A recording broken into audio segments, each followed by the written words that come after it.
Hello. Hello, welcome everyone. How y'all doing tonight? Great, great. My name is Paul Beyer. I'm the director of the Tom Tom Founders Festival, and I just want to say how thrilled we are to see you here tonight on behalf of the board, our staff, hundreds of community organizations and volunteers that help put this festival on. It is wonderful for it to be here, and it's wonderful to have you join us. So Tom Tom is a week of celebration and innovation in Charlottesville. It celebrates this city and cities like it across the country. And it's also, per tonight, become an increasingly national platform for artists, entrepreneurs, investors, executives, designers, and visionaries from all over the country to discuss the future of industry and civic life. And this is our biggest year by a far stretch. We have iconic innovators like Dan Rather, John Cleese. There are over 500 speakers from all over the country at Tom Tom this year. It is so exciting. And I have to admit that, again, I'm filled with gratitude to this community and to all the folks that make this happen. And I just want to take a moment to say thank you again. There's hundreds of volunteers. There are hundreds of free events covering an incredible array of disciplines, and it would not be possible without the incredible city and community of Charlottesville. So thank you, Charlottesville, for making this happen.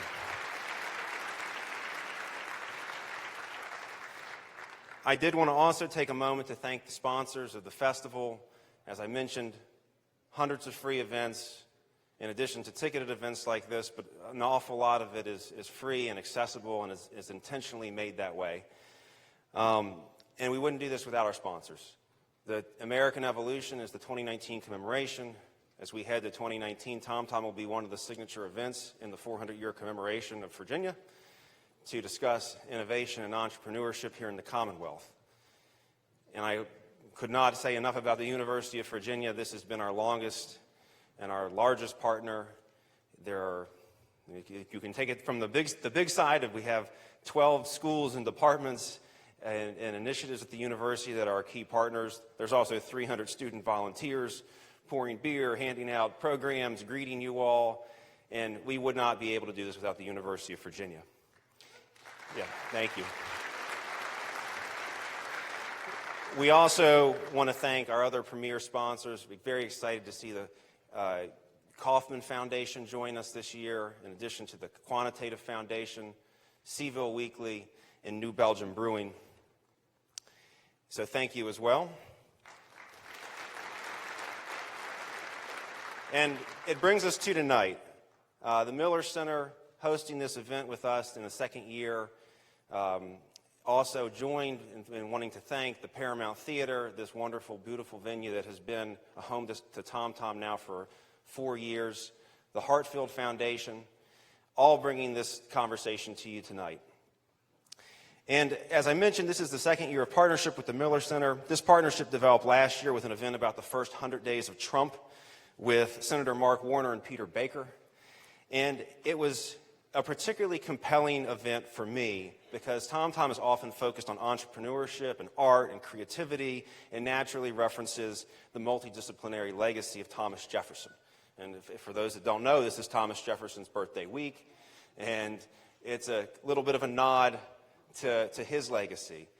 But perhaps his most important and complicated legacy is democracy and the spirit of democracy in our country. And it was with the Miller Center's prompting and collaboration, it was an opportunity to use his birthday week as an opportunity to examine and assess where we are with that.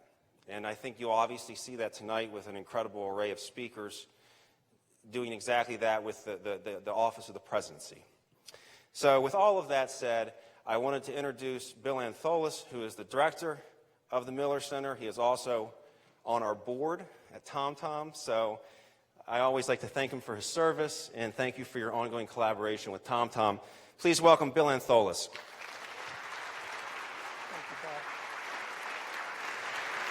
Thank you. Wow, what a crowd. It is really great to be here tonight.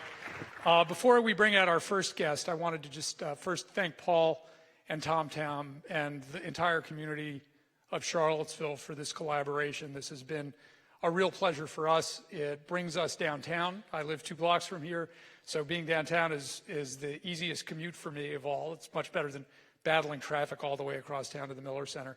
But it's really a pleasure to be in the heart of Charlottesville and to bring our programming to you in partnership with TomTom. As Paul mentioned last year, we were in the middle of what we called our first year project, where we take the historical research of the Miller Center and try to bring it forward to contemporary issues. So last year, we unveiled 2 years of research that we had done on presidential first years. Presidential first years are always big, crazy, complicated things, and President Trump has helped fulfill that wish. Whether you like it or not, it was a very tumultuous first year. As the first year project, and for that project, we authored 60 essays, we hosted dozens of events to thousands of people across the country, produced videos, wrote white papers, briefed both presidential transitions before Election Day, and then throughout the first year, briefed the media, the public, and the Trump administration. And they didn't always heed our advice. In fact, they rarely heeded our advice, to be truthful, but we always had a conversation with a few key members of the administration. And we see our role as being a constructive one, bringing the lessons of history to the presidency and to the public. Presidency at a Crossroads is our new undertaking. What we're really interested in looking at is how presidents make major turns in the government in 3 big areas: president in the Constitution, president in policy, and president in the American people. It turns out President Trump isn't the first innovator to be in the White House. Presidents often try to do things differently. FDR packed the courts. George Washington tried to figure out how to work with Congress. It was a completely new situation. And all the way in between, we have had moments where presidents have tried to reassess the relationship with the Constitution. President in policy, both on the foreign and domestic policy side, presidents have gone in sometimes radically different directions, sometimes incrementally different directions. What's normal and what's not normal. And then finally, president in the American people. And here we're interested in a couple different things. How presidents have tried to redefine what it means to be an American citizen. We've seen a lot of that in the last year. And also how presidents have tried to redefine their relationship of communicating to the American people, largely through the media, but there are other ways that presidents communicate. So we are beginning a series of explorations, again, written work, lectures, seminars, and events like this, where we examine presidents at a crossroad to try to give context for what clearly feels to be an abnormal moment in American politics, but trying to provide context for how normal is what's actually happening. Tonight we have 2 panels, one on foreign policy and one on the state of our American politics today. And I'll have a conversation right now with our first guest, and then Doug Blackmon of the Miller Center will have a bigger panel on the state of American politics today. So now I'd like to bring out our special guest on foreign policy. John Negroponte has served in so many different posts. I'm reluctant to try to name them all because I'll forget some, but let's see how well I can do. He has been the Director of National Intelligence, which coordinates all the intelligence agencies. He did that in the Bush administration, where he was also Deputy Secretary of State. He's been ambassador to the United Nations in the Bush administration, served as ambassador to Iraq, has been Deputy National Security Advisor, ambassador to Mexico. He started his service in the 1960s, including as a young foreign service officer on the ground in Vietnam, and served in pretty much every administration from then through the Bush administration. So we're really honored and delighted to have John with us to walk us through a few big issues in foreign policy. So please welcome John Negroponte.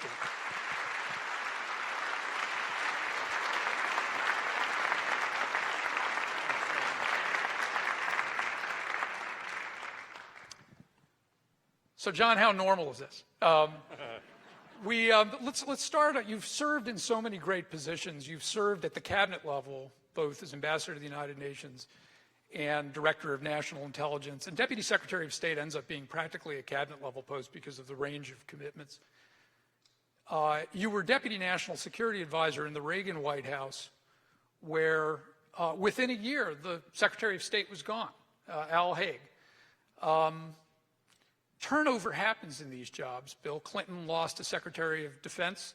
But how normal is this? We've seen White House staff turnover on the national security side. We're on our third national security advisor. We've got a new Secretary of State coming up for confirmation. Help us level set on this administration. Well, first of all, thanks, Bill, and thanks to all of you for coming this evening. It's a pleasure to be here.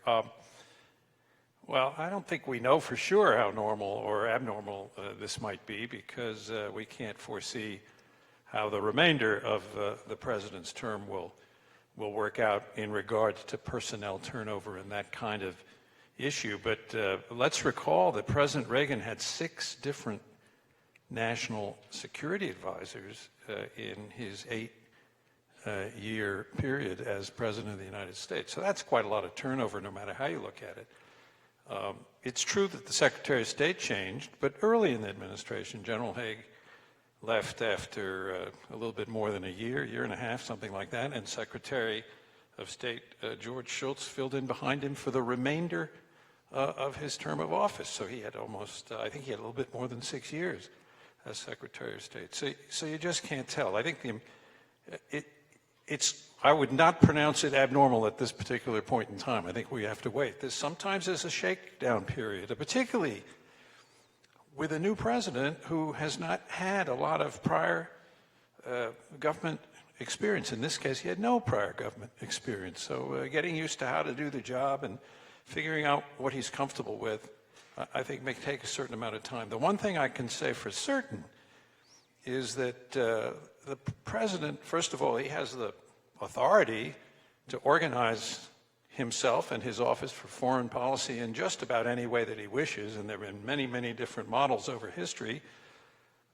And secondly, I think it's very important over time that the 3 key advisors that he has in the area of national security get along with each other, and that is to say the Secretary of State, the Secretary of Defense, and the National Security Advisor. So the relationship between those 3, I have found in my observation to be absolutely critical to managing a successful national security and diplomatic policy. So these jobs are grueling, right? Tell us a little bit about what the life of those 3 people and, the half dozen other critical jobs around them, UN ambassador, CIA, and Director of National Intelligence, which are sort of, and particularly at this moment where there's a lot of turmoil in the world, ongoing conflicts in Syria and across the Middle East, tensions with North Korea. What is a day in the life like, and what should we be looking for to see if this team's coming together? Well, the day in the life, it is grueling. I'm not sure many people outside of government or even within government, but who are not close up, actually appreciate how much time and effort is involved. I can give you the example of my own position as Director of National Intelligence, because that was a pretty tough schedule, but I would get the draft of the President's daily brief the night before, maybe around 10 o'clock at night, 11 o'clock, and it would be sent to me by secure means to my home, and then I'd go into the office, get up at 5 in the morning, be at the office by 6 or 6:30, review the briefing with the analysts who were going to make the presentation to the president, and then, the day started, and it didn't usually end till 7, 8, 9 o'clock, 10 o'clock at night, depending on the circumstances. Different presidents approach their job in different ways, and they rarely burn themselves out as fast as their advisors. And in fact, and there was, we don't want our presidents to burn themselves out. But Reagan, for example, President Reagan paced himself. He came into, he was a 9 to 5 guy. He came in at 9 o'clock. You could set your clock by when Mr. Reagan would arrive at the office, and you knew when it was 5 o'clock too, as you watched him leave back for the residence. He would do his homework if you gave him reading to do at night, but he kept very regular hours. George, and so it was a pleasure to brief him. General Powell and I used to go in. Powell was the National Security Advisor. I was the deputy. we gave him his national security briefing every morning at 9:30, which gave us time, without having to come in at an inordinately early hour, to prepare to brief him for his on national security matters. President Bush, George W. was just so full of beans, if you will, and he also notoriously went to bed early, about 8 or 8:30 at night, because he didn't drink, and he just didn't particularly like. He didn't like nightlife. He didn't like partying, right? His wife used to complain. You remember? She said, it's like Desperate Housewives. So he'd be up and full of energy by about 6 in the morning, get in the office 6:30 or so. I mean, he must have, Mr. Hadley, the national security advisor, had his work cut out for him. So we're in a moment with where a debate that's actually been pretty persistent in American history about how engaged to be in the world, how internationalist should we be, how globalist should we be. We're seeing it in places like Syria, certainly, but even whether to stay in Afghanistan, what our commitment to a number of places around the world, North Korea, where we have a major troop presence. And the president seems to be of two minds about this. 10 days ago, as we were talking about the event, the president said, I'm getting out of Syria. And then in the last day or two, in response to the chemical weapons attacks, he seems to be saying that he may be engaged again. You've been in a number of different conflicts, from Iraq and Afghanistan recently to back in your early service in Vietnam, where the U.S. has had a longstanding commitment. What should determine those kinds of crossroads moments for a president? What is the right way to be engaged, and when should we get out? Well, I guess first, if you look at the sweep of, say, a century, say go back to Woodrow Wilson and our involvement in World War I and then go forward, and you can see that some of this happens in waves, right? And there are ups and downs in terms of the level of engagement that we undertake internationally. And after World War I, we pulled in our horns for almost 20 years. After Vietnam, I can remember there was, and I served in Vietnam, there was a real concern in this country about not repeating Vietnam, never again. And so for the next 15, maybe 20 years, there was tremendous reluctance to think about sending troops abroad until the first Gulf War. That was really what broke what interrupted that trend. So what I would say is events are extremely important, over which sometimes you have practically no control whatsoever. But if Saddam Hussein invades Kuwait, as he did in 1990, well, as a leader of the free world and with the responsibilities that we have for upholding and helping to uphold the world order, I think Mr. Bush Sr. felt an obligation to get involved. So, but your question goes to what extent is this a discretionary issue, and to what extent is it not? And Richard Haas wrote this book with the rather well-known title, War of Necessity and War of Choice, and he compared the two Iraq wars, right? The first Gulf War and the second war in Iraq. And I think the second one was more discretionary, there's no doubt. What determines whether you're going to engage or not? And I think there's a whole host of considerations. But if I were to judge at the moment and try to read this president, it seems to me his intuition is to avoid extensive engagement internationally, certainly with our military forces, and maybe even to the extent of wanting to pull our horns back with respect to being involved in a whole variety of matters around the world. You remember a couple of times he said, I'm president of the United States, not president of the whole world. So now you've mentioned this really interesting situation where he says we're going to withdraw from, I think you can hold those two contradictory thoughts in your mind at the same time. I really do. In the instance of we got to leave, I think what he's saying is we don't want to get involved in a quagmire over there like we created for ourselves in Iraq. And what he's, I think, really thinking about, I haven't been sitting in on the internal councils of our government at the moment, but I think he's thinking about what do I do about the 2,000 American troops that are in Syria now? And if we keep them there, why are we keeping them there?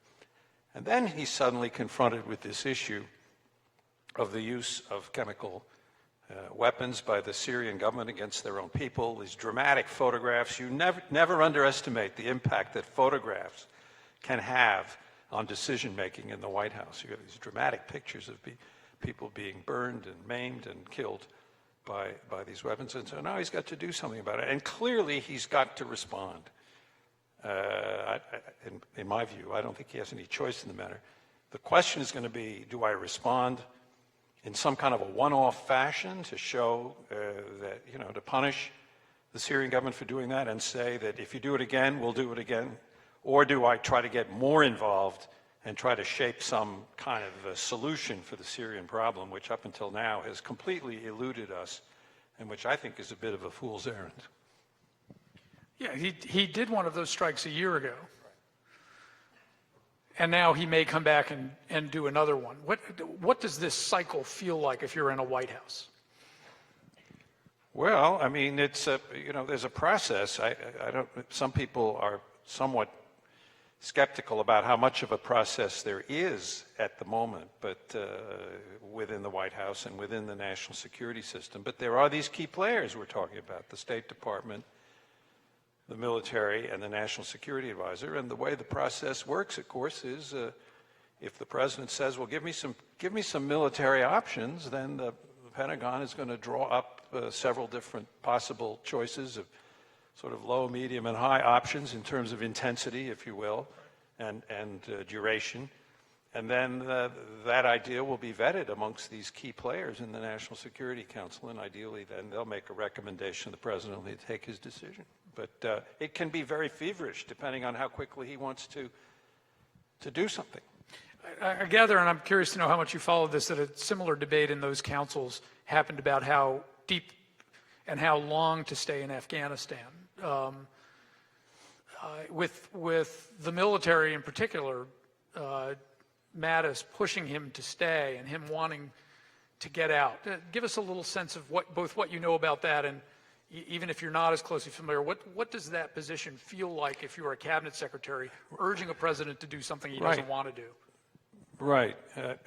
I think that debate also took place and probably is constantly reviewed with respect to Iraq, because we continue to have a presence in both countries. And it's kind of interesting because President Obama effectively took the decision during his term of office to withdraw our troops entirely from both of those countries. But that never quite came to pass. You remember when he gave the speech about the pivot to Asia?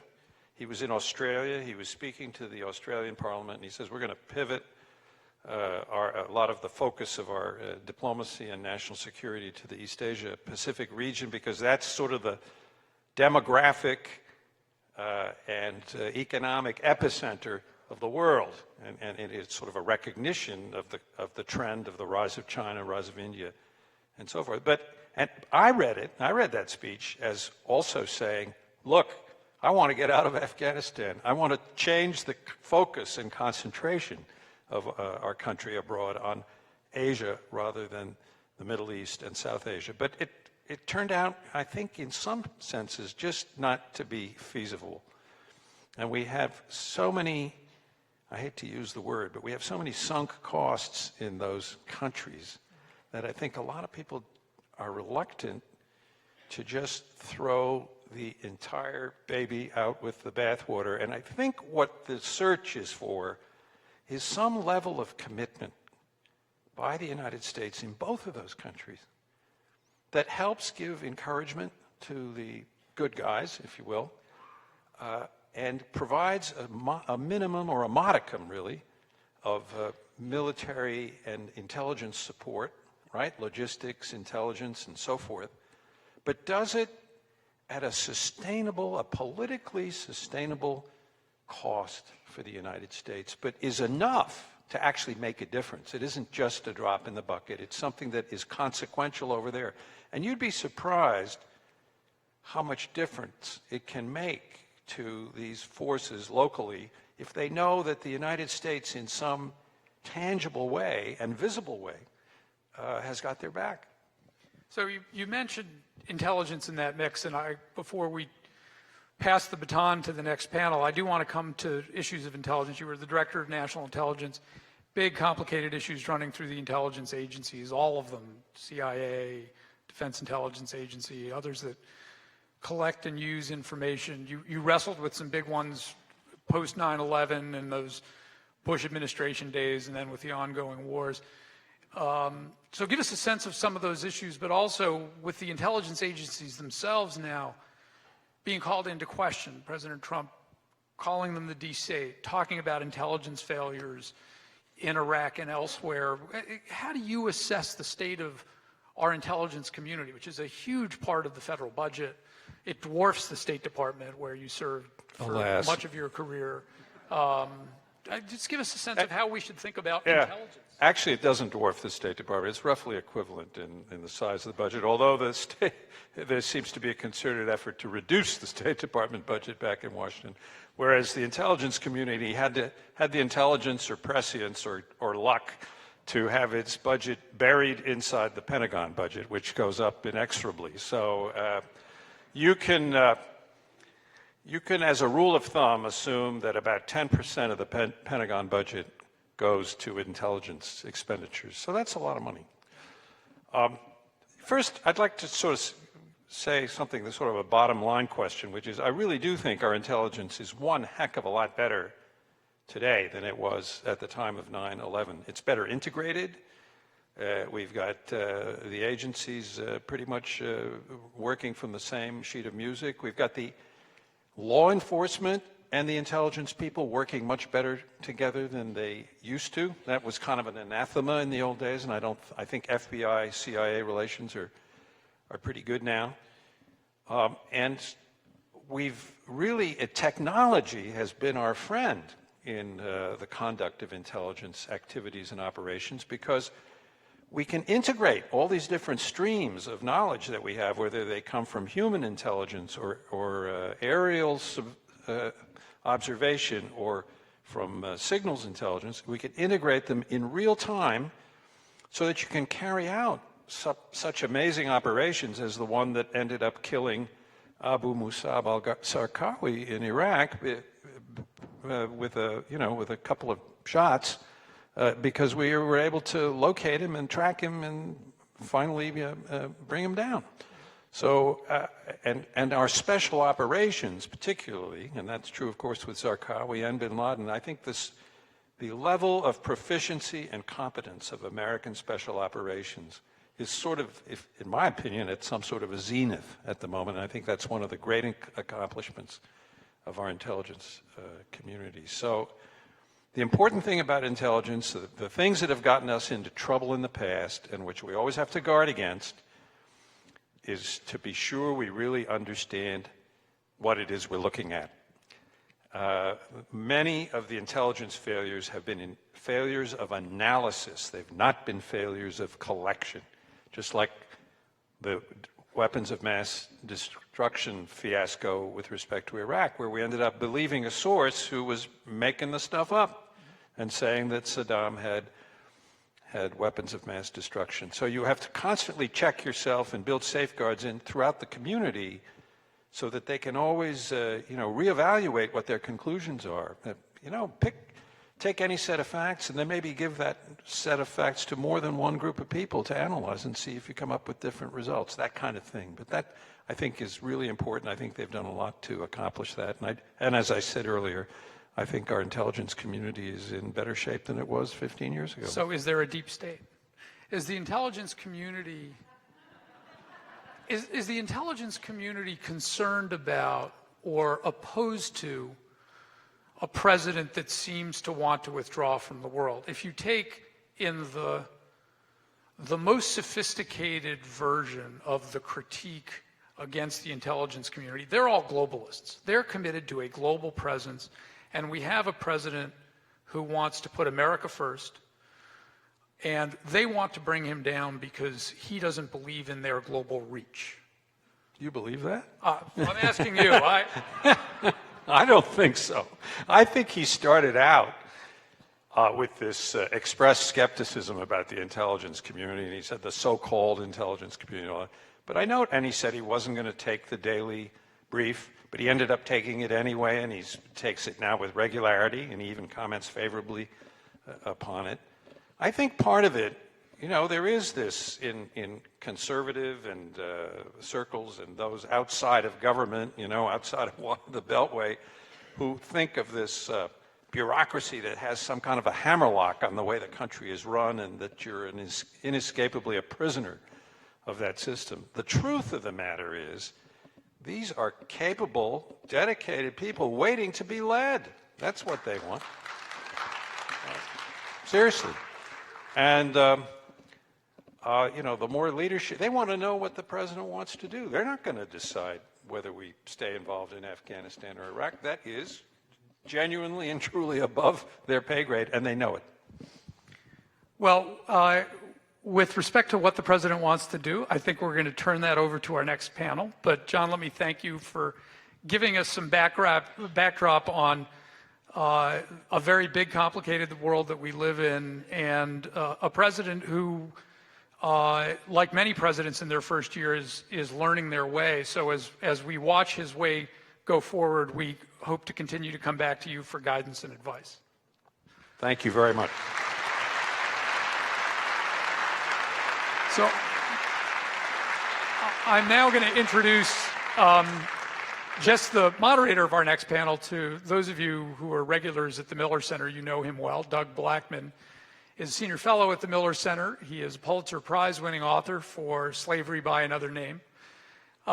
He also is the co-author of a forthcoming book with Eric Holder about both, that will both look at Eric Holder's experience as Attorney General, but also look forward at some big criminal justice issues. We are delighted to still have him as a senior fellow at the Miller Center. He had been the director of our American Foreign Television program for the last 6 years. And I'd like to bring Doug out now to introduce the panel that he will lead. And with that, I want to thank John as well.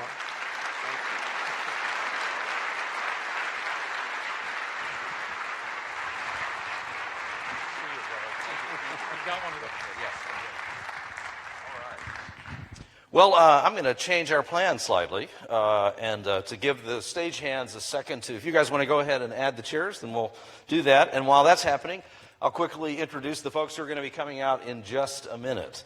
And they are Bill Kristol, who probably needs no introduction, but he's editor-at-large of the Weekly Standard, a regular on ABC's This Week.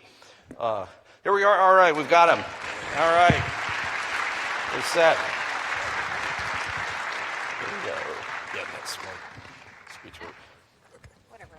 We're good. We were supposed to go boy, girl, but we forgot. My bad. But so Bill is, as I was saying, editor-at-large of the Weekly Standard. He's a regular on ABC's This Week and many other venues as a political commentator. Before starting the Weekly Standard in 1995, he led the Project for the Republican Future, where he helped shape the strategy that produced the 1994 GOP congressional victory. And later we'll ask him if that means he's responsible for the current Republican future we're all living through. I can leave now if that's okay. Also here is Neera Tanden, the president and CEO of the Center for American Progress, the largest progressive think tank in the nation. Before joining the center, she was a key member of President Obama's health reform team, helped develop the Affordable Care Act, other domestic policy initiatives. She also worked closely in leadership roles for Hillary Clinton. And lastly, my colleague Nicole Hemmer, who's an assistant professor in presidential studies at the Miller Center, where she works in the Presidential Recordings Program, focuses on the Nixon administration. Her broader scholarship examines the history of conservatism and activist conservative media. That was the subject of her first book, Messengers of the Right. She's also founder and co-editor of Made by History, the history section of the Washington Post, and co-host of the Past Present podcast. So thank you all for being here.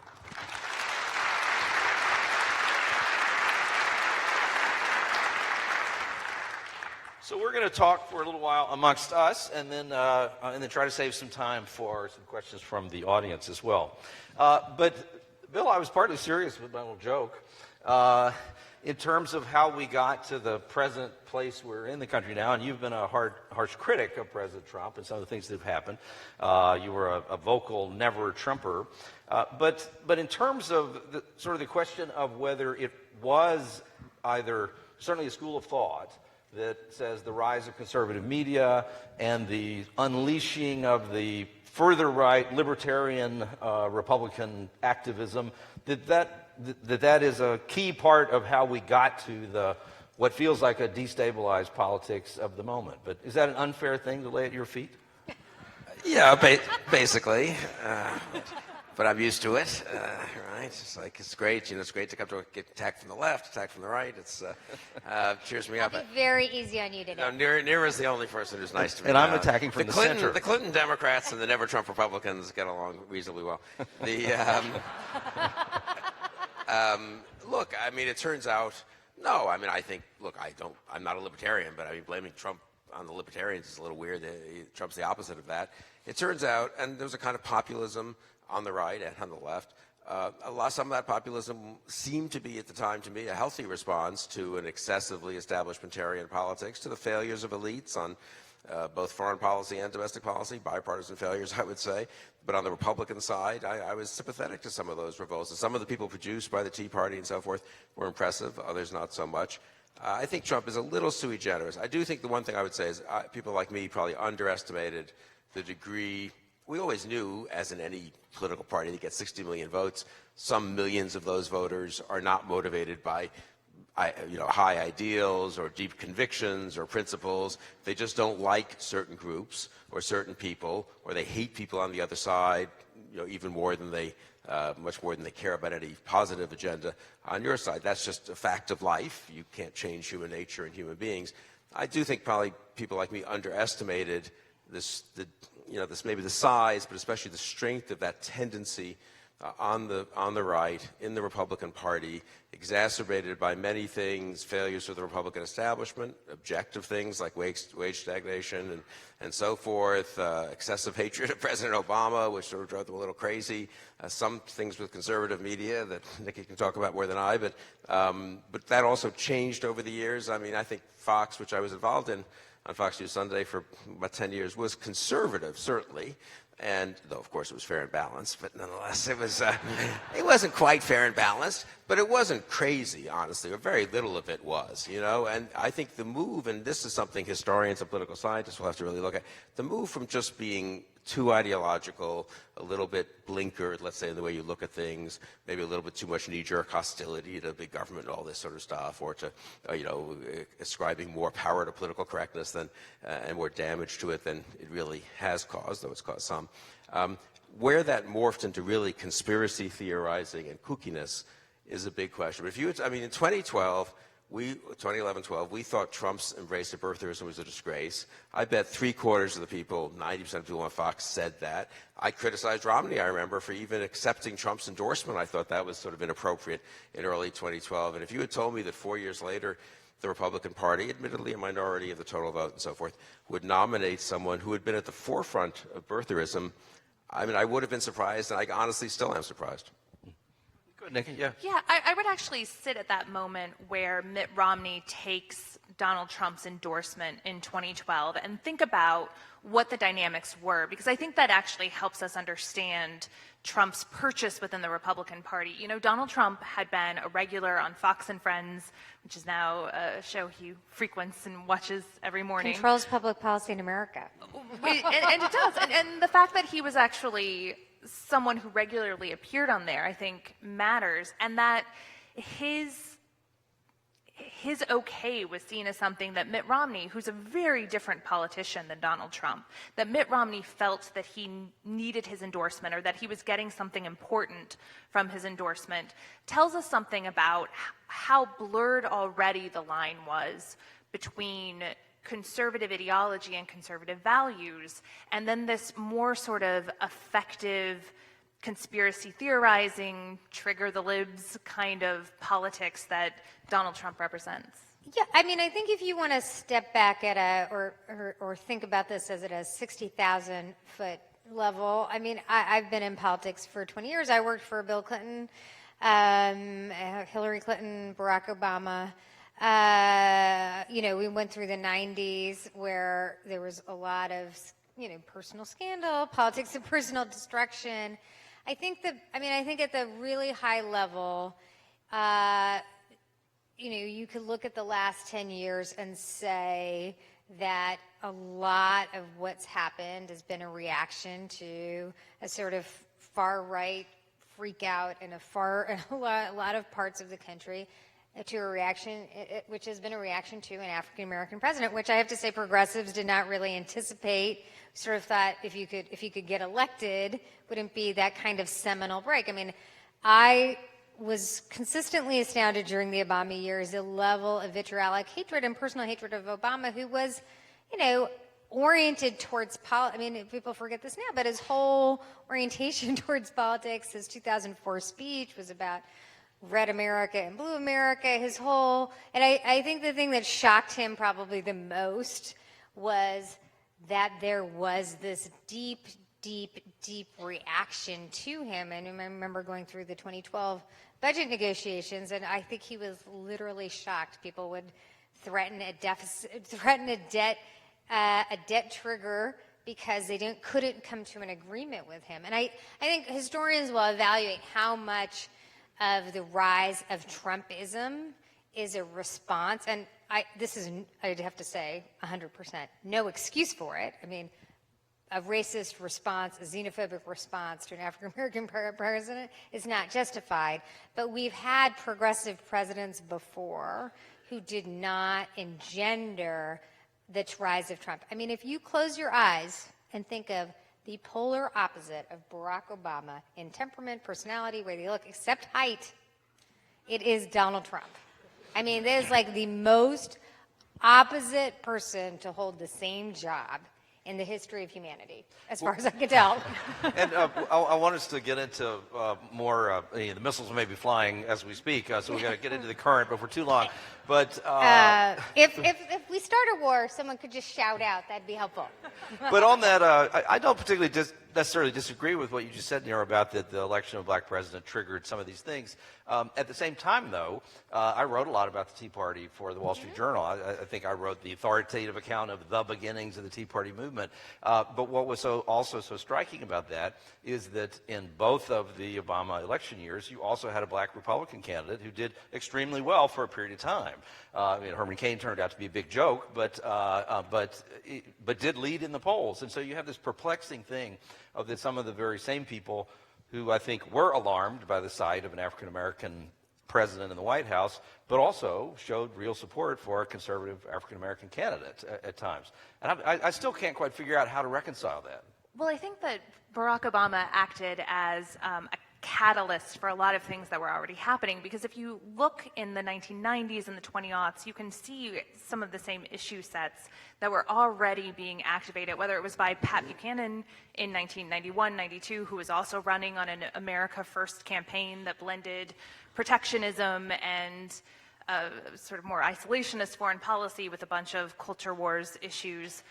But also, if you look at what was happening with immigration during the Bush years and the ways that Republicans attempted to pass or to at least push immigration reform in 2005, 2006, and their base rose up against them. And that would happen again in 2013, I think. And so that dynamic was also in place, and that is at least one of the things that Donald Trump capitalized on. Right, but I mean, the paradox is we crushed Buchanan. I mean, Buchanan surprised everyone because people were sick of 12 years of Reagan-Bush, and he surprised in New Hampshire. 96, he did surprisingly well. He lost badly. He left the Republican Party by 2000. Then there was the Ron Paul element, which I think overlapped a lot with Buchanan, and did lay some of the groundwork for Trump, because it wasn't really libertarian, and it was conspiratorial and America First-ish. But then marijuana. And he got beat badly, ultimately, though he scared a lot. And I thought, okay, look, 20% of the Republican Party is Buchananite or Ron Paulite. There's just no denying that. It has been for 100 years, incidentally. It's not like that was never a part of the party. It manifests itself in an occasional congressman, probably 5, 6, 7 congressmen, maybe one senator occasionally, a candidate who gets 20% and then loses, in a couple of early primaries and loses. The Trump thing was astonishing because it took off. Maybe, I think Obama had a lot to do with it. It was a perfect storm. The hyperpolarization had a lot to do with it. I mean, Hillary Clinton had a lot to do with it. I would say, and I'm really saying this just analytically, this is not like good or bad, but I don't know. I mean, I think there was more hostility to Hillary, honestly, in that kind of, in the Trumpy base than even to Obama, perhaps. But the combination, I mean, I'm not saying this is good. And, you know, whether that itself has this, you can debate endlessly the reasons for that. So it was kind of a perfect storm, if you think about it, though, I do think. And look, he didn't have to win. He also was incredibly lucky in a sense. And he's a very skillful demagogue, which he exploited issues well. An immigration issue he'd never cared about. He married 2 immigrants, after all. I mean, literally, right? I mean, it's not like he hired them, he married them, he lived in New York. He couldn't care less about the immigration issue. There were businessmen, private sector types who funded anti-immigration efforts in 2005, 6, 7, who genuinely believe in a restrictionist immigration view, sometimes for good policy, not good for policy reasons, sometimes for more bigoted reasons. Trump was none of that. The only issue Trump ever cared about was trade because he had his own prejudices on that, but that was pretty different. He saw the immigration thing worked in 2015. He saw that it worked when he announced with the Mexican rapists. He saw that the Muslim ban worked, and he just doubled down on it. He is an effective, clever, and unprincipled demagogue. And he was very lucky also. I mean, if you think this, people want to change. Wages have been stagnating in the working class and the middle class. People just generally were frustrated and upset and wanted something new. And how would you stimulate a Trump? Well, you'd have the front runner for the Republican nomination be the son of a former president and the brother of a former president, and the front runner for the Democratic nomination, and indeed the Democratic nominee, the wife of a former president, and herself someone who was a long-time political figure and had almost been the nominee in 2008. And sort of, in that respect, Trump, he was clever in the way he capitalized on it, but he also was given sort of an amazing kind of perfect storm opportunity, which he took advantage of. The only thing I'll say really briefly about this is that I think on the whole sui generis question, which, you know, I think about a lot as we head toward the midterms and other issues, is I think we should recognize that when you look around the globe, there is a deep challenge, which is that, you know, populist, anti-establishment, xenophobic, nationalist, often racist, anti-Semitic campaigns are winning in countries. We used to think Berlusconi was the crazy person, and we now have the largest vote share for not just Five Star, but the Northern League, which is a proto-fascist group. UKIP has died down a little bit, but we had Brexit. And I think one thing that's instructive, not only for America, not only for the rest of Europe, but also America, is what happened in France was that you had a anti-establishment in a sense. Macron formed a new political party to take on the National Front. And so it was 2 issues of change versus, you know, change in status quo. Definitely the challenge in 2016 was it was a change versus status quo election in some real sense. Hillary had to argue, or she did argue, that she was an extension of Obama. That set her up poorly in a change election. So I think for Democrats going forward, it's to be really clear that there are 2 visions of change at stake. Not a status quo versus change election. Donald Trump will be an incumbent. He will own the status quo. He's still a disruptor, but it is very different than him as a challenger. Let's talk about him as president some. Now, we know that it has, whether you like him or dislike him, wherever you are in the political spectrum, it certainly has been a chaotic feeling and looking and seeming year, 15 months that we've had. The firings by Twitter, the rollout of the travel ban, whether you think it was a good idea or bad idea, but, you know, sort of chaotic way of approaching it, tariffs, the off-the-cuff agreement to start talks with North Korea. A week ago, we're getting our troops out of Syria. Tonight, we're going to shoot missiles at Syria. I mean, all of that. But in the end, the Earth is still intact, and the. I had this debate with someone earlier who was like, "It's okay because like we haven't had a war and like it's not World War III." And I was like, "Well, if your perspective is the Earth has not collapsed, I guess it's going pretty well." That is what's most important. Get the bar low enough. I had higher standards for America, but but in the end, even if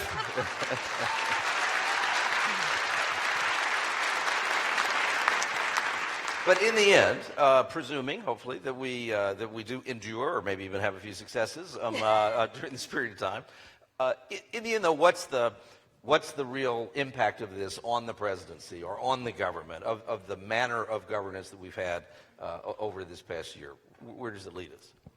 I mean, I'd say, let's see what happens. We've made it through a year with a little less damage, obvious damage, I'd say, to foreign policy or the economy than I expected, though I think there's underlying damage to foreign policy that we could pay a big price for. But 1 year is 1 year, not 4 years. And we also got lucky. McMaster replaced Flynn a month in. We were in a pretty good economic recovery, and Trump, nothing much happened. He did some deregulation, basically. The tax bill came through at the end of the year, and so that continued. But I'm much more nervous about the next 3 years than I am about the first year, partly because some of the guardrails have come off, and he isn't getting more responsible. He's getting more impetuous, so far as one can tell, and more confident in his prejudices and in his ability to just run everything off the cuff. In terms of the effect, a huge amount will depend on where we are 2 or 3 years from now, obviously. But I think I'd say 2 lessons very, very quickly. I think the institutions have been pretty strong.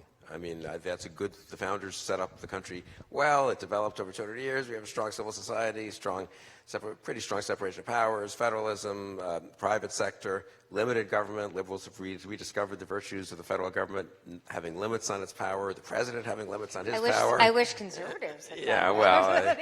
so that's a good. So that has been, I think, on the whole, though, if you came down and looked at the world, and we're not Argentina, we're not Venezuela. Having a demagogue as president doesn't destroy the judiciary, the media, universities, the religious sector, and so forth. I mean, that's a really important thing. How much damage he's done to democratic norms is very hard to tell. That I would worry a lot about. Are previous presidents and previous successful politicians going to behave like Trump? Are they going to feel unembarrassed about demagoguing like Trump, demeaning opponents like Trump, categorizing whole groups of Americans in certain ways? A lot of that's been outside or semi-outside respectable discourse, and now how can you say it's outside respectable discourse when the President of the United States does it over and over? So there, I think the damage is very hard to tell. Again, a lot depends on the outcome of the Trump presidency. The world looks very different if Trump's reelected than if he's not. It looks different if he's redominated than if he's not. You can imagine, for me, best case, it's kind of a parenthesis, you might say, a bizarre moment in American history that we sort of move beyond. But that would really depend on him not being reelected and probably not renominated. If he's renominated, certainly if he's reelected, then you really have an inflection point in American history, or maybe you have something in between the two. Yeah, I think the big question is, and one we don't know the answer to yet, is whether Trump is a one-off or whether he is the new normal. And we're going to need some time to figure out whether that's the case. And the thing is, Trump wasn't sui generis. There were a lot of social and political and even technological and economic trends that led to his presidency that aren't getting better under his presidency. And so then the question is there a recommitment to a set of civil and social norms and ideas that people reinvest in, including faith in institutions and faith in journalism and media and facts and all these different things? And you can definitely see in some of the activism that's happening today that there are seeds for something like that. But seeds take time to grow, and it's hard to know what happens in 4 years or 8 years, much less 20 to 30. And so it's an open question, I think. Just one footnote, I'll let Neera talk, but to that, I think I very much agree with that formulation and that way of posing the question. The only thing I would add is we have, and there were always these, in the past there have been trends that have been produced demagogues and bad moments in American history, John McCarthy, George Wallace, I mean, many of them, obviously. The big thing that one does have to factor in, of course, is that none of them really became president. Yeah, exactly. Not really, none of them became president, period. And you just have Joe McCarthy can do damage. At the end of the day, he's one senator. At the end of the day, the president, one party repudiates him, the other party maneuvers to ultimately repudiate him. He's censured by the Senate, and it's kind of over. And I think you could say by the late 50s, Joe McCarthy didn't have that much lasting impact on either party or on the U.S. what worries me, the reason someone like me is so anti-Trump, it's not just that I don't like him or, I'm annoyed that he's running the Republican Party. I think the damage he can do as president for 4 years is way out of proportion to the damage a George Wallace can do as governor of one state or Joe McCarthy as a senator from one state. So I guess, I wouldn't disagree. I'll just add. My own view of this is that this is the, largest sort of existential question the country has faced. This could be an incredible inflection point that we're going through right as we speak. We see in the elections, Democratic participation is high. There's a Pew report Pew analysis last week that 60 million Americans have taken in some form of protest. There's large-scale social protests on an almost regular basis, mostly fueled by college-educated women. Gun march, the women's march, the marches that have been happening in between those marches, the town halls around the Affordable Care Act. We've done a lot of work on mobilizing protest in the political realm this last year, and there are people making phone calls for the first time to members of Congress. There are people going to town halls for the first time.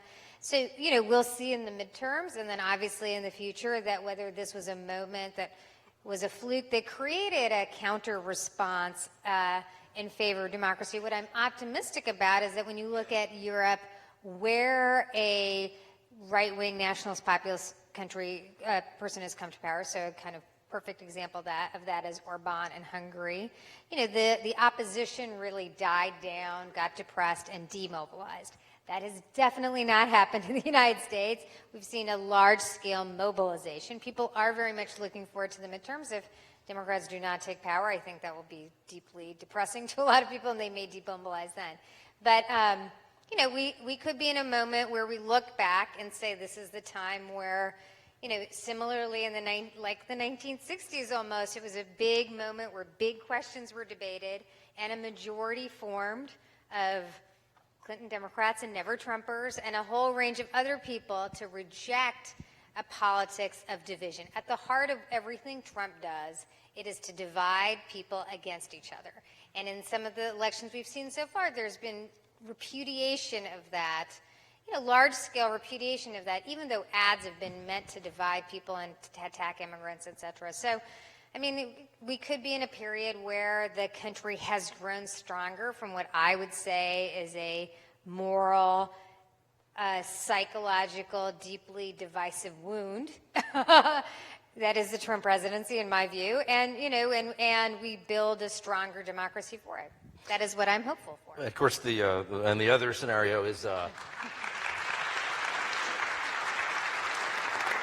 The other scenario is that he's Berlusconi and the National Front comes later. Or the opposite, that this repudiation that you see happening also means. There was a time when the crazy racist demagogues in America were all Democrats, and so the idea that things could swing, whether that repudiation is toward a more stable center or in another direction is another good question. But we're having a conversation now about America at the crossroads rather than the presidency at the crossroads. So let's bring it back to the presidency a little bit.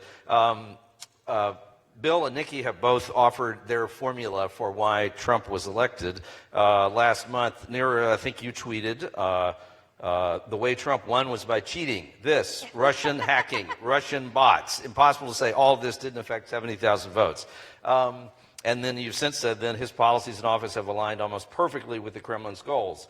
Do you see it? Yes, I stand by that. You stand by that? No, obviously, so I should be really clear. It's totally legitimate to say an election with Donald Trump should not have been close. I'm just saying everything we've learned over the last year, which is that there was a Russian media campaign, social media and external media campaign to support Donald Trump. Everything we've learned about Cambridge Analytica and the 87 million data points just indicates that it was not an equal playing field between the two campaigns that could have influenced 70,000 votes in my view. But it is obviously the case that we should all take note of a race that close with someone like Donald Trump. If you run a campaign against Donald Trump and you lose, your campaign failed. But so- Hillary's campaign definitely failed. So I'm not saying it didn't fail, but there were problems on a whole host of things. I mean, my basic take is when an existential failure like a Trump presidency happens, a lot of institutions failed. The media failed. Our whole system of vetting failed. The Republican Party nomination process failed. The Democratic campaign against him failed. So, there's a lot of failure to go around. But I do think we will learn more and more about direct collusion between Donald Trump and the Russians to help So elect him. let's stick on that, beyond the politics of it. So what does this investigation, which I think has, where we had, was yesterday, the day before, the search warrant on the president's personal attorney, these are new events. These are developments that we didn't see in Watergate, and we haven't seen in previous presidential investigations. Are we moving, whoever's fault it is, are we moving into a kind of an era of perpetual presidential investigation, and where there's a kind of, Bill, what's your take on that? Is this all kosher? What's happening? Is it playing out the way that it should be playing out, or what?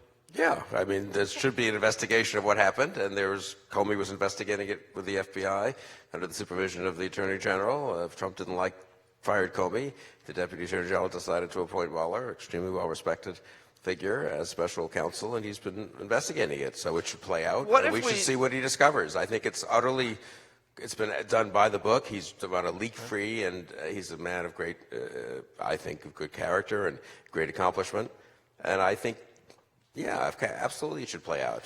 And what if we get to a point not far from now where a number of other people end up indicted for various things or plead to certain things, but there's a conclusion by Mueller that the president didn't really have awareness of what happened? Fine, then he won't be indicted, and I don't really agree with people who say, the Democrats will impeach no matter what. I mean, if Mueller doesn't find reasonable grounds for Mueller may not say, if Mueller's report, in whatever form it takes, doesn't provide reasonable grounds for impeachment, I think enough Democrats will say, look, you can't just impeach him because he, is a very unpleasant guy and presided Kleptocrat, I think, is what the argument would be. But presided over things that he shouldn't have presided over in Trump Tower and so forth, but he wasn't directly involved. So I'm pretty confident I have no idea how it will play out, but I think it will play out appropriately. If he found things, he should report it, and Congress should see what they should do. And if he didn't find things, he'll report that.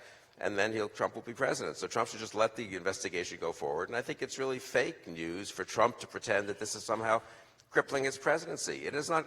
The only reason it's crippling his presidency is because Trump's letting it cripple his presidency. No one's stopping Trump from focusing 12 hours a day on Syria, Ukraine, China, domestic policy, right? He doesn't have to be obsessed with this. Mueller has asked nothing of Trump and very little of the Trump White House. He's just investigating things. And if you're investigated and you have nothing to hide, you usually just let the investigation go forward.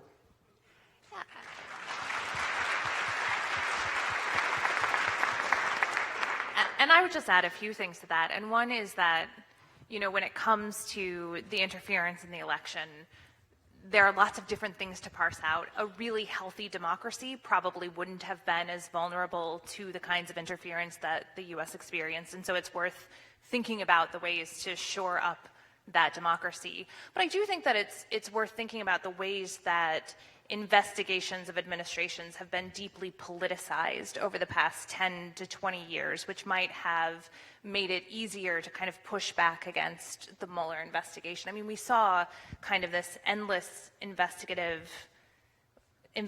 happening in Congress during the Obama administration that, and even the recent report that came out from Republicans in Congress. There was no legal, Obama had no special counsels. No, not Bush, in my opinion, unfairly, but anyway, one or two people in the Bush White House, Scooter Libby, were indicted for various, tangential things, I would say, for misleading Congress or misleading the FBI, and in his case convicted and then got clemency. Nothing stopped. Bush never commented on it. Not a single person in the White House criticized the special counsel or the Justice Department. So I don't buy the argument that somehow everyone's politicized and it's terrible and this is happening all over the place. The congressional inquiries on Obama and on Hillary Clinton You could say we're tougher than normal maybe on Benghazi, but even so, no, but I mean, you laugh, but that's really, I mean, it did not disrupt the functioning of the Obama administration in the second term. Absolutely not. I think the broad point you'd make is that there's one party that politicizes investigations, and it's been the Republican Party so far, which is there are like a lot of money spent on Benghazi, nothing determined at the end. Now, I mean, just state out loud, the House Intelligence Committee put forward a report, and Devin Nunes goes on Fox News as we speak to claim he's going to impeach the current FBI director, Christopher Wray, which I'd just like to say, in the la-la land that we're in, I go on TV defending vociferously the integrity of the FBI, and Republicans go on TV, not this Republican, but other Republicans, vociferously attacking Donald Trump's own FBI director, not Comey, the one he selected, and the Department of Justice. So, I mean, I guess to say I would affirm just very, very briefly, I worked in the Clinton White House during impeachment. Definitely a weird experience, okay? But Bill Clinton had lots of issues. He compartmentalized those issues. There was a lot of discussion at the time, how much he compartmentalized. And at the end of the day, right, at the end of the day, there's a broad understanding. If you are innocent, you do not act guilty by attacking the prosecutor every minute of every day. And what I think Donald Trump has done very effectively, using Fox News and the apparatus that he has. Everyone asks me, why does he always go to the base?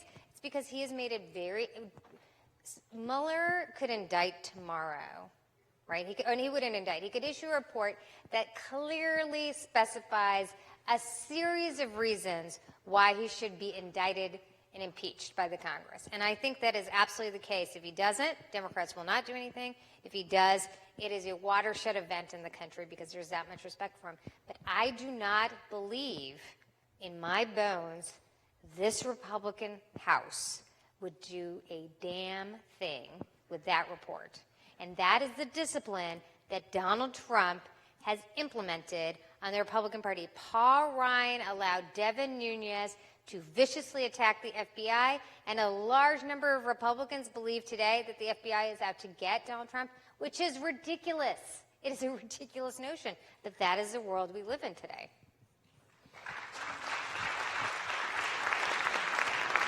So if we look forward to where these things are going, I mean, one question, of course, is it's the American people who are going to decide in 2020.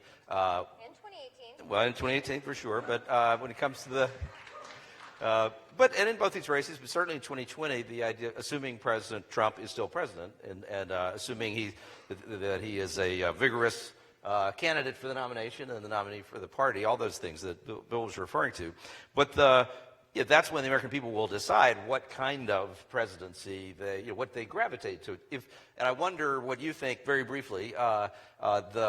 Does that mean that there's a likelihood of the 2020 race or campaigns between now and then turning into, an open question of restoring some sort of propriety and honor and tradition, or those sorts of rather traditionalist ideas? I think at least, as we saw in Virginia last fall, almost all campaigns are going to more or less become referenda on Trump, just because he's such a huge figure now in the political scene. I would say there will be, I would just say on the Republican primary side, I am not conceding that he will be renominated. Right now, of course, he would be, but he will be challenged in the Republican primary. And I would say there are a lot of, the big day to watch for, I mean, the Mueller report is one huge independent variable. The other thing I think is what happens in November, and what do people do on November 7th, I think that's the day after Election Day, in 2018. And the way I'd put it in my there are a lot of Trump supporters, so maybe 40%, 50% of the Republican Party, they're just there, they're for Trump no matter what. There are a lot of reluctant Trump supporters. They didn't vote for him in the primary. They've sort of rationalized supporting him in the general. They've rationalized what he's done that's okay, and that things have been kept in check. We haven't had World War III, and the economy's been pretty good, and so forth. And some of the people around him are respectable. It's one thing to do that and to bristle at some of the left-wing criticism and to not like some of the alternative policies and so forth, and deflect a lot of your own feeling slightly guilty about defending Trump, onto criticizing Hillary Clinton or Nancy Pelosi. It's another thing the day after Election Day to say, when someone says, well, what do you want for the next 4 years after 2000? You want Trump again? And I would say, since I know a lot of these reluctant Republicans and argue with them a lot, I think a lot of them are sort of, I don't want to be chastised for having voted for Trump. I don't want people like you, Bill, to be endlessly attacking Trump. Let's give him a chance. But, do I really want to go through another 4 years of this kind of craziness and the tweets and all the unpredictability? Maybe we could sort of say he did okay, he shook things up, he was a disruptor, and maybe we could get back to something a little more normal. So I think the dynamic could shift pretty quickly the day after Election Day. I don't think it's automatic, but it could shift. And I think people will look at the current snapshot of especially Republican sentiment and say, well, Trump's unchallengeable. Look at all this approval rating among Republicans. That doesn't really capture, where the country might be in 2019 or 2020, but even where these reluctant Trump voters are. So I think there's a little more chance of a competitive Republican primary than people think. I'll just say something. Neera, before you guys jump in, this is the right moment to say some people write in headlines that Bill Kristol is going to run for president in 2020. And so huge popular demand. It's unbelievable, really. But it is true, though. I can barely handle the emails. It is true that Paul Ryan. No, I'm not. Paul Ryan. We'll say that again in a second. But Paul Ryan made his announcement today. I think 36 Republicans who are leaving their current positions, mostly in the House. Some running for other races or taking other jobs, but fairly historic voluntary departure. But you have said.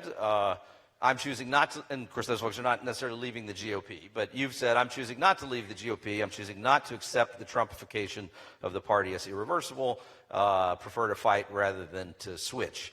So why not run for president? That would be, because I'd like someone to beat Trump, not to just be a sacrificial lamb. And I think other people are better qualified to be president than I, and I'd like to support one of them. I guess one thing I would just to buttress Bill's point, which, obviously has a much deeper expertise in the Republican Party than I do, but if you looked at what happened in the Republican primary before, the Republican primary in 2016, what really happened is he cornered the market amongst white non-college voters, and all the other Republicans split the vote amongst white college voters. And if they had actually had the Democratic Party's rules, which is proportional voting all the way through, there would have been a moment where it could have been one-on-one and much more equal. What they ended up doing is adopting these rules, which were winner take all, and by that point it was far gone. So there's a very long way of saying, I remember in 1994, after Bill Clinton got decimated in the Congress, in the country, mass. Bill Kristol's great work led to a red across the country. And what Bill Clinton spent his time doing behind the scenes in 1995, in front of the cameras, he was spending a lot of time negotiating the budget deal and taking on Gingrich, but behind the scenes, he spent a lot of time making sure Jesse Jackson did not primary him. A primary against a sitting president can be very effectively limiting the power of that person. But there can also be a lot of energy if Democrats, there's 34 governors races, 36 governors races up. Everyone knows about the House. Everyone knows about the Senate. If the country switches dramatically, the one thing people like to do in politics is go towards a winner. What Donald Trump always used in the primary was that he was a winner and he was winning. And he still argues to people he's winning and he's a winner and he's actually at 60% approval, not 40, and all this stuff. But if he presides over a dramatic, destruction of Republican Party around the country, I do think it's possible people will look and say maybe there's an alternative. Yeah, I think setting aside the larger question of what will happen to the country, I do think that there's an open question of what the Republican Party is going to be and what it's going to stand for.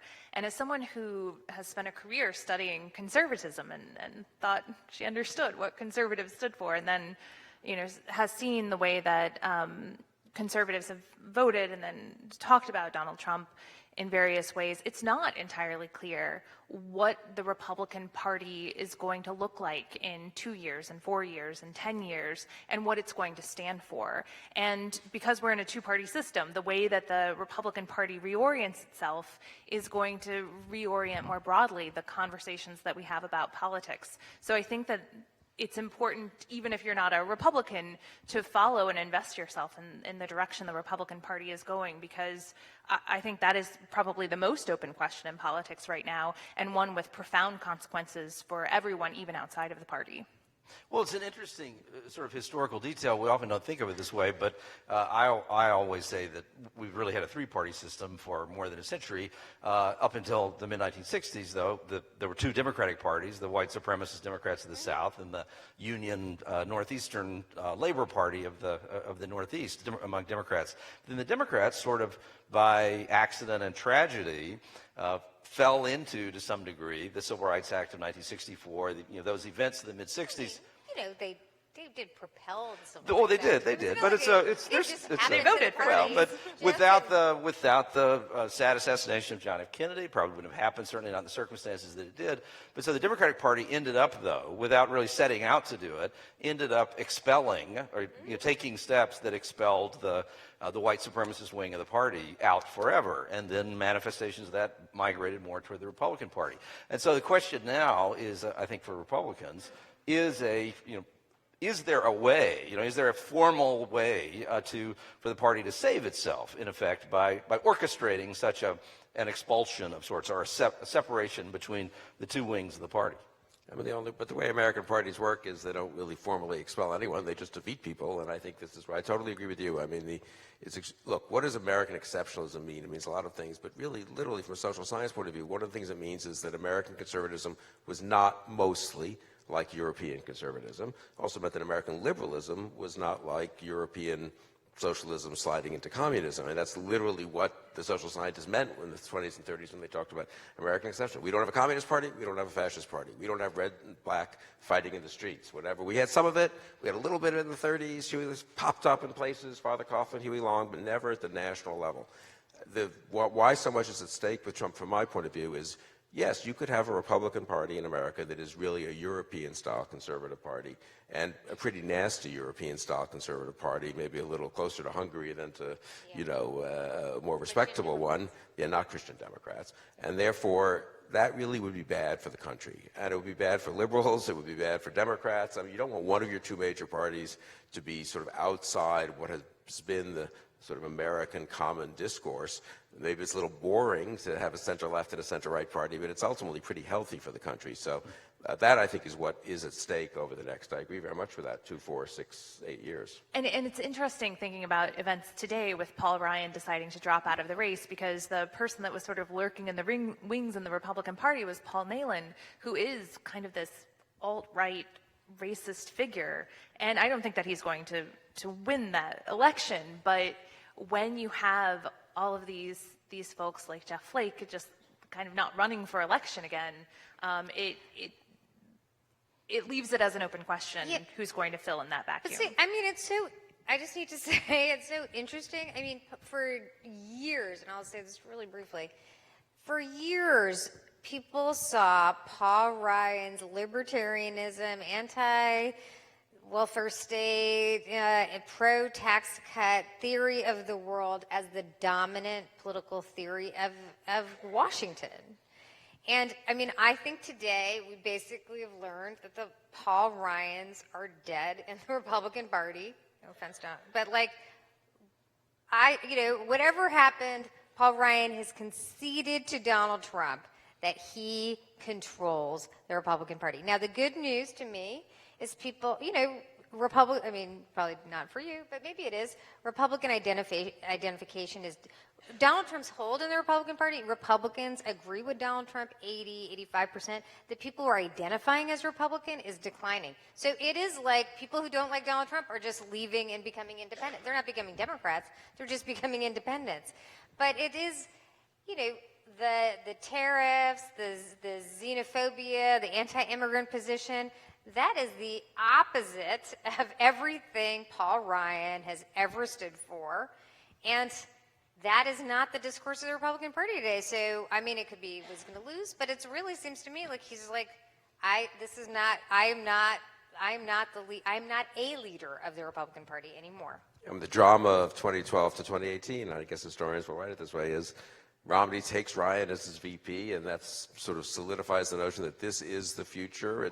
You can agree or disagree with it, but a serious attempt to deal with economic growth, entitlements, but a sort of rather liberal on immigration and so forth, free trade party, internationalist in the Reagan tradition, and that by 2018, Ryan is driven out in a sense of the speakership. It is a pretty remarkable trajectory to have gone in 6 years. One of the most fascinating documents for historians going forward is going to be that GOP autopsy after 2012, because the party goes in such a dramatically opposite direction. Yeah, and worked. So let's take some questions from the audience. I can't really see any of you, but except faintly, but that's right. I think we've got a couple of folks with microphones, and all right, so yeah, that's right. So if you'd like to ask a question, then wave down one of the microphone pilots, as we call them.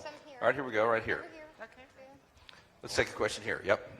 So we can spend lots and lots of time talking about Trump, but my question to all of you is, how do we ensure the next generation and the generation after that get the appropriate understanding and education of civics and democracy and what the country used to stand for as a set of shared ideals? It's a great question. I mean, I guess what I would say is that if you actually look at what's happening in the country, people are getting that experience every day. The teacher strikes are happening. We have levels of protest across the country we haven't seen, in which people are actually engaging in direct democracy to change the outcome. I do not believe we would have saved the Affordable Care Act if it were not for hundreds of thousands of people who have health care. The vast majority of people who engage in the defense of the ACA are people who have employer-based coverage. They were never going to lose their coverage, but they cared about other people losing their coverage. And so I think, and just to say, amongst millennials, their opposition to Trump is like 3-1, 66% on a bad day. And white millennials oppose Trump more than any other group of whites.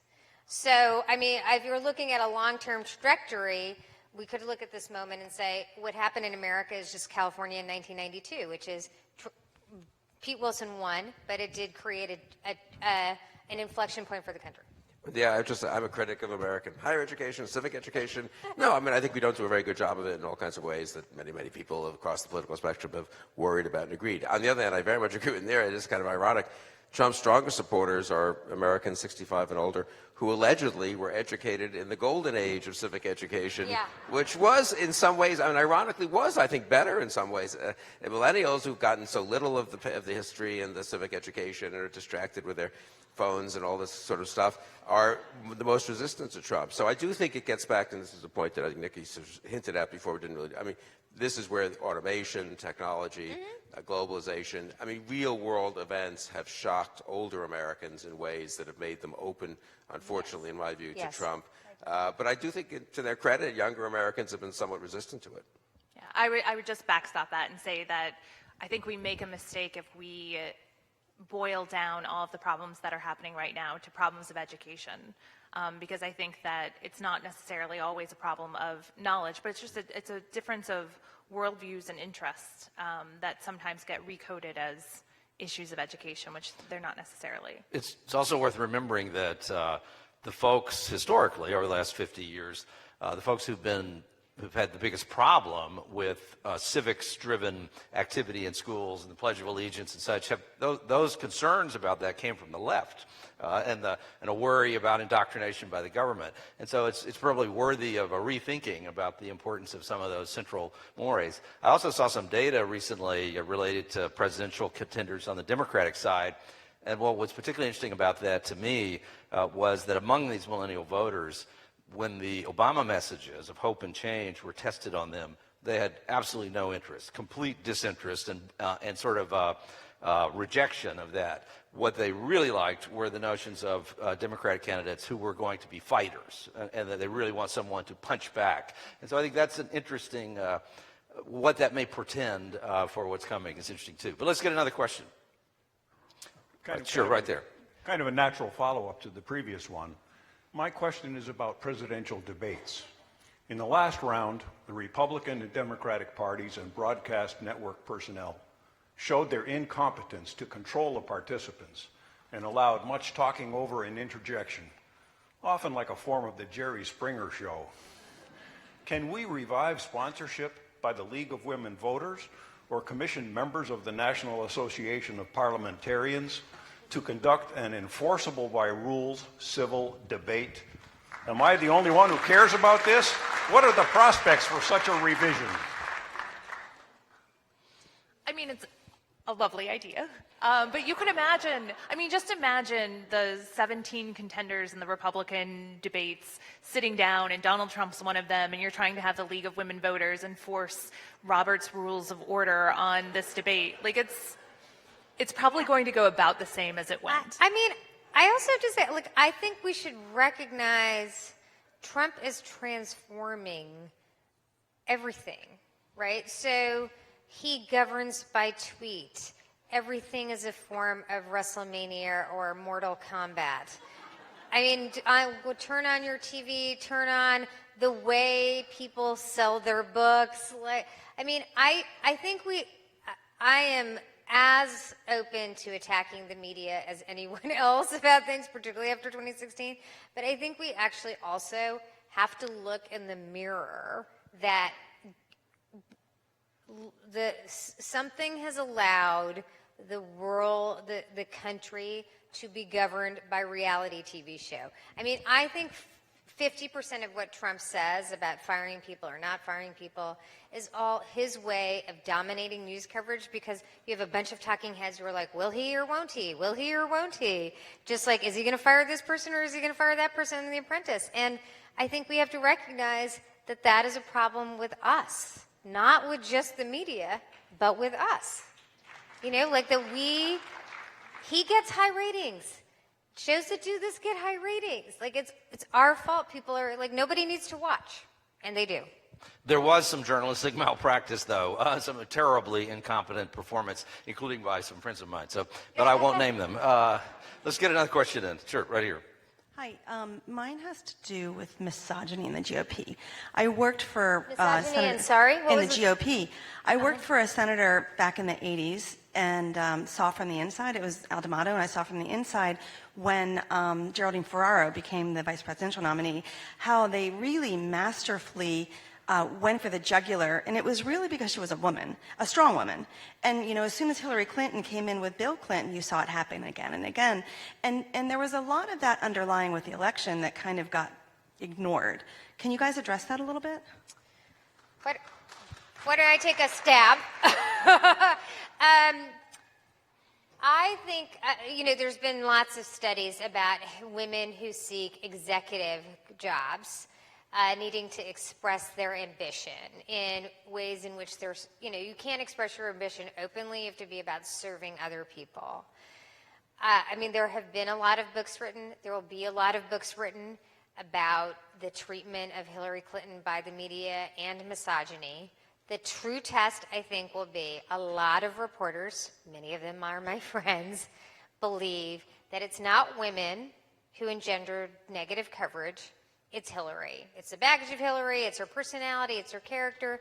I think people around Hillary would say there was a box of running for a very male job, being a woman. But this will get litigated in 2020 or 2019. There will be multiple women candidates who run in the Democratic primary, which I am very excited about.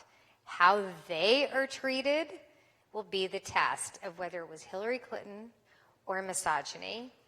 And I think we will find that we will have to do a lot of work as women to discipline the discourse around women candidates. But I'm hoping I'm wrong. I do think that there was a big blind spot in the coverage in 2016 of the way that misogyny was operating, and I don't even know that there was space to have that conversation, but I do think that what we've seen in the 15 months since, I mean, it's not just Hillary Clinton being a woman, but it's that she was running against a person who is openly misogynistic, and that everything from the Access Hollywood tape to the Women's March to the tens of thousands of women who called up to Emily's List and decided that they were going to run for office, and who here in Virginia have successfully run for office.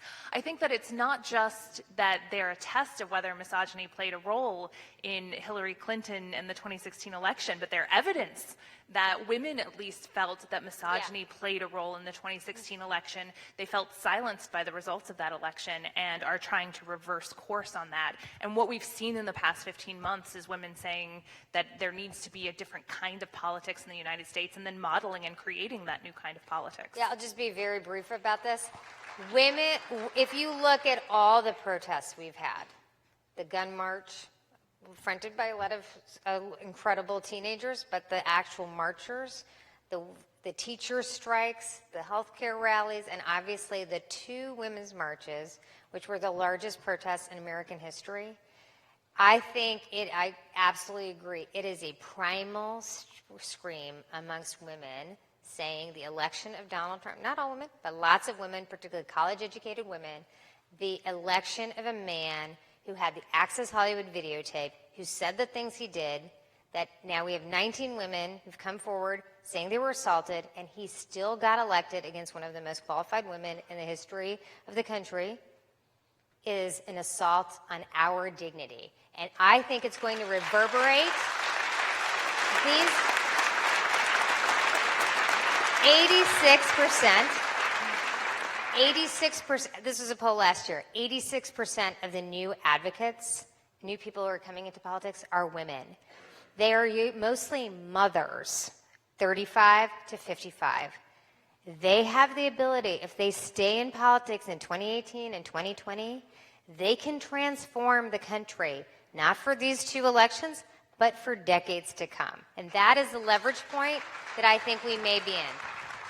And one thing for certain that we know from all politics, as Donald Trump proved in his own way, is that if large numbers of voters gravitate to a particular model of behavior or beliefs on the part of candidates, if that begins to win elections or appear to be a tipping point in tight elections, then lots of other political figures and leaders begin to adopt the same model. And so again, it's back to some of that looking in the mirror. Thank you all for being here tonight. It's been a great conversation. Thanks to our guests. And thanks to Tom Tom.